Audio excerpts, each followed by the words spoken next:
روسی وزارت دفاع نے کہا ہے کہ یہ حملے مغربی روس کے برانسک کے علاقے پر حالیہ حملے کے جواب میں کیے گئے ہیں، جس کے بارے میں ماسکو نے الزام لگایا ہے کہ وہ یوکرین کے تخریب کاروں نے کیے تھے۔ یوکرین نے اس دعوے کی تردید کی ہے اور خبردار کیا ہے کہ ماسکو ان الزامات کو اپنے حملوں میں تیزی لانے کے لیے استعمال کر رہا ہے۔ جمعرات کے روز کے حملے نے یورپ کے سب سے بڑے ذخیرے زاپورژیا نیوکلیئر پاور پلانٹ کو بجلی کی سپلائی بھی بند کر دی۔ پلانٹ کے آپریٹر انرگو ایٹم نے کہا کہ جنریٹر پلانٹ کو چلانے کے لیے ڈیزل استعمال کیا جا رہا ہے اور 10 دن کے لیے کافی ایندھن دستیاب ہے۔ پلانٹ کو بعد میں بجلی کی گرڈ سے دوبارہ جوڑ دیا جائے گا۔ انٹرنیشنل ایٹامک انرجی ایجنسی کے ڈائریکٹر جنرل رافائل گروسی نے فوری کارروائی کا مطالبہ کیا۔ ان کا کہنا تھا کہ روس کے یوکرین پر حملہ کرنے کے بعد سے پلانٹ کی بجلی کی سپلائی 1 سال کے عرصے میں چھٹی بار منقطع ہوئی ہے۔ چین کے صدر شی جن پنگ تیسری مدت کے لیے ملک کے صدر منتخب ہو گئے ہیں۔ کمیونسٹ چین کے بانی ماؤ زیتونگ کے بعد صدر شی کو ملک کی تاریخ کا سب سے طاقتور حکمراں سمجھا جاتا ہے۔ خبر رساں ادارے رائٹرز کے مطابق چین کی نیشنل پیپلز کانگریس پارلیمنٹ کے لگ بھگ 3000 ارکان نے جمعے کو صدر کے انتخاب کے لیے ووٹ ڈالے اور تمام کے تمام ووٹ صدر شی کے حق میں ڈالے گئے۔ 69 سالہ صدر شی کے خلاف صدارت کے لیے کوئی امیدوار مد مقابل نہیں تھا۔ جمعے کو رسمی ووٹنگ کا عمل 1 گھنٹے تک جاری رہا، جس کے بعد 15 منٹ کے اندر الیکٹرانک کاؤنٹنگ کا عمل مکمل کر لیا گیا۔ صدر شی نے سن 2018 میں آئین سے صدارت کے لیے 2 مرتبہ کی حد بھی ختم کر دی تھی، جس کے بعد خیال کیا جا رہا تھا کہ صدر شی تاحیات اقتدار میں رہنے کا ارادہ رکھتے ہیں۔ جرمنی کے شہر ہیمبرگ میں پولیس کا کہنا ہے کہ جمعرات کو جیہوواس وٹنس چرچ میں ہونے والی فائرنگ کے پیچھے محرکات کی تلاش جاری ہے۔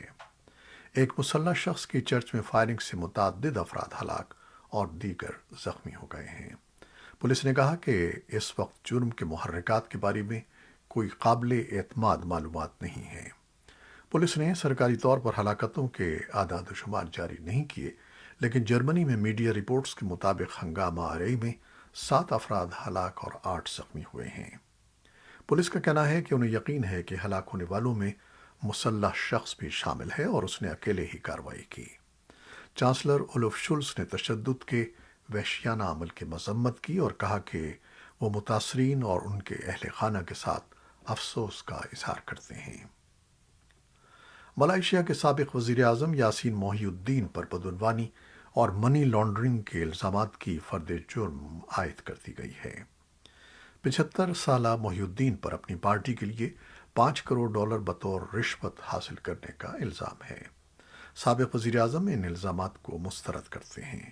وہ ملائیشیا کے دوسرے سابق وزیر اعظم ہیں جن کے خلاف عہدہ چھوڑنے کے بعد کارروائی کی جا رہی ہے۔ کرپشن کے الزامات میں سابق وزیر اعظم نجیب رزاق کا ٹرائل بھی جاری ہے۔